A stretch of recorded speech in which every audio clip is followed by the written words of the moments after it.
다음은 대한제국입니다. 아관 파천으로 러시아 공사관에 있던 고종에게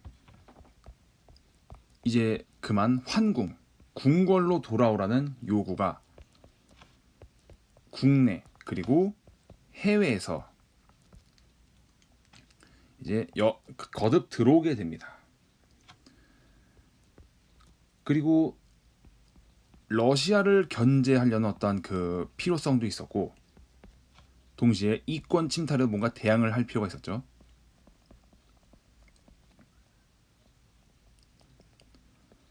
그래서 고종은 이러한 요구들을 받아들여 경운궁으로 환궁합니다. 경운궁은 오늘날로 치면 덕수궁이고, 경복궁이 아니라 경운궁으로 갔던 이유는 이 주변에 주요 국가들, 그러니까 러시아든 미국이든 이런 공사관들이 주변에 자리 잡고 있었기 때문에 만약에 또 일본이 허튼 짓을 하면은 바로 도움을 요청할 수 있도록 그렇게 가까운 지역으로 골랐던 겁니다. 무엇보다 경복궁에 비해서 규모가 작은 궁궐이었습니다. 또 1894년 일본이 철수 요구를 무시하고 경복궁을 멋대로 점령하던 그런 짓을 또 겪지 않기 위해서 좀 더 궁궐 수비가 용이한, 좀 더 쉬운 경운궁으로 환궁을 하게 됩니다. 그리고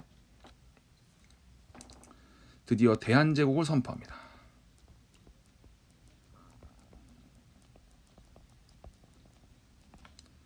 연호는 광무, 그리고 환구단에서 황제로 즉위식을 거행합니다.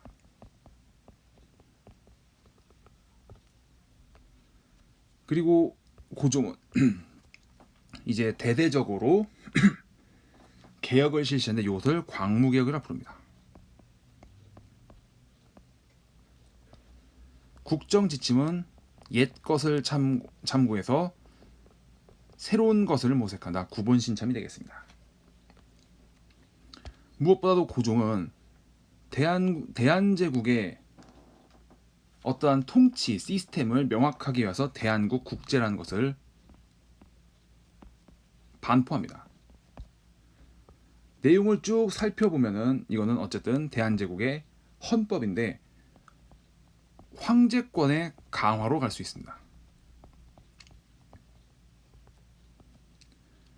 입법, 법을 만들고, 사법, 법을 집행하고, 행정, 세금을 걷어서 세금을 어디다가 집행하는지 하는 이런 걸 결정하는 행정, 이 모든 것을 황제가 장악합니다.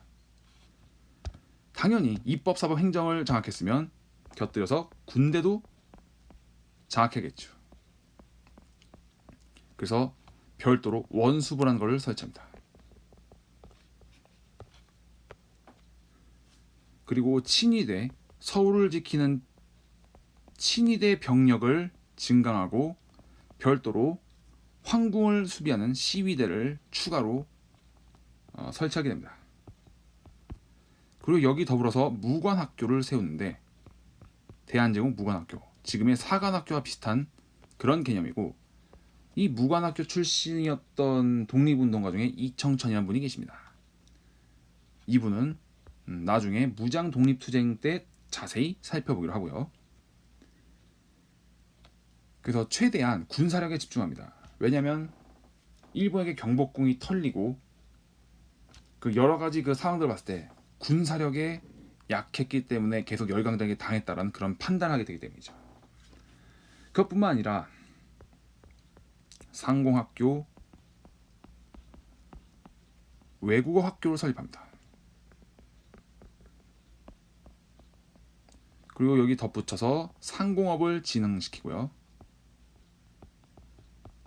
그래서 각종 회사들이 설립되고 금융제도도 마련하며, 그리고 통신, 교통 이런 것에도 막대한 투자를 하게 됩니다. 특히 고종은 서울을 근대식 도시로 만들기 위해서 대대적인 도시정비 사업을 진행하게 됩니다. 그리고 덧붙여서 이 모든 개혁에는 당연히 돈이 필요하겠죠. 양전 사업을 실시합니다. 근대적 토지 제도를 마련하고 덧붙여서 재정을 확충하려고 했죠. 이 양전 사업을 통해서 지게라는 걸 발급하는데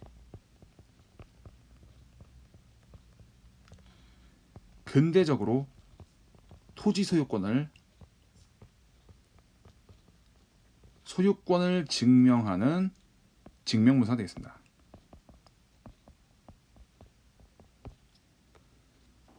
하지만 이러한 대한제국의 개혁 노력도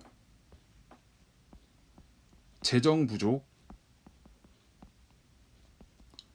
러일 전쟁으로 결국은 중단되게 됩니다. 고종이든 명성황후든 우리가 여러 가지 이야기와 평가할 수 있습니다. 당연히 망국의 책임으로부터는 결코 자유로울 수 없는 부분이 있습니다. 그럼에도 불구하고 고종은 자신이 할 수 있는 노력들은 최대한 해보려고 했습니다. 그리고 이 황제권을 강화했던 부분도 좀 비판적으로 보는 사람들도 있는데, 사실 고종의 입장에서는 나라를 지키기 위해서는 자신이 모든 권한을 틀어쥐고 직접 챙겨야 되는 그런 절박한 상황도 있었습니다. 왜냐하면